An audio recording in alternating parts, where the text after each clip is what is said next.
서울의 아파트 매매 가격이 5주 연속 하락했습니다. 이런 가운데 정부의 3기 신도시 예정지 발표가 임박해 있어 집값 안정에 더 기여할 수 있을지 주목됩니다.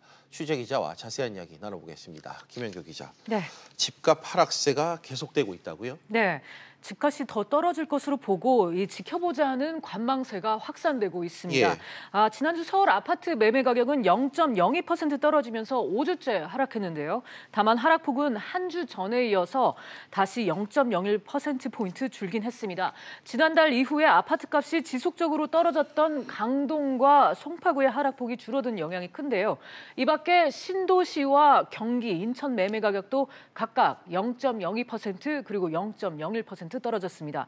서울을 비롯해서 수도권 전역의 주택 가격이 이렇게 일제히 마이너스를 기록한 건 지난 2014년 5월 이후 처음입니다. 네, 좀 구체적으로 살펴볼까요? 네. 서울 어디가 좀 떨어졌습니까? 네, 서울은 영등포와 송파 그리고 강동, 강남과 서초 그리고 노원 순으로 하락을 했는데요. 예. 영등포는 여의도동을 중심으로 매수 문의가 끊겼습니다. 강남권에서는 송파 잠실동 주공 5단지와 강동 둔촌 주공 4단지 등 대표 단지들이 하락세를 주도했고요.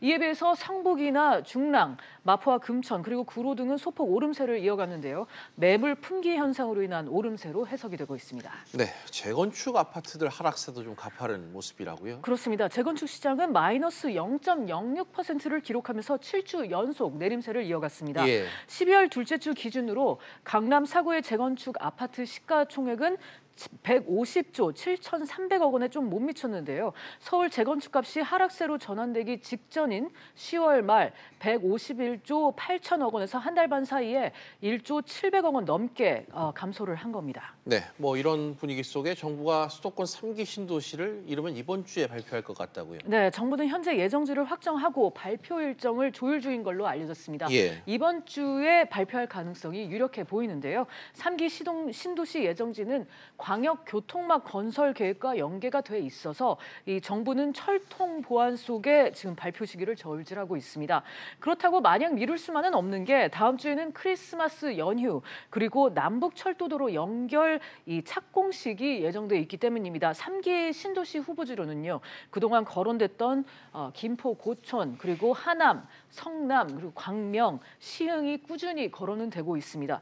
유력 후보지였던 과천과 고양, 원흥은 이 개발지 유출 사건으로 제외가 됐고요. 정부는 지난 9.11 수도권 주택 공급 확대 방안 발표 당시에 미니 신도시 4-5곳을 개발을 해서 30만 가구를 공급하겠다고 했는데 이 중 한두 곳은 연말까지 발표를 하겠다고 했었죠. 약속을 했었죠. 네, 앞서 뭐 약속했던 사안이기 때문에 이번 주 좀 발표될지 좀 지켜봐야 될 것 같고 네. 3기 신도시 성공을 위해서는 이 교통망 확충이 무엇보다 좀 중요하다 이런 지적이 계속 나오네요. 그렇습니다. 정부의 3기 신도시 지정 움직임에 인근 지역 주민들이 이 교통난 등을 이유로 해서 크게 반발하고 나오면서 정부가 이 교통망 확충 등 자족 기능을 갖춘 대책을 내놓을지가 관건입니다. 예. 그래서 수도권 광역 교통망 대책이 이번 3기 신도시 발표 시기에 변수가 되고 있는데요. 신도시 예정지 발표와 광역 교통망 대책이 함께 나올 걸로 지금 예상이 되고 있습니다. 광역교통망의 핵심은 GTX입니다. 현재 A노선은 민간투자사업심의위원회를 통과를 했고 C노선 같은 경우는 예비 타당성 조사에 문턱을 넘었습니다. 반면에 B노선은 사업성이 부족한 걸로 지금 나타났습니다. 그렇군요. 김영교 기자와 부동산 시장 동향 짚어봤습니다.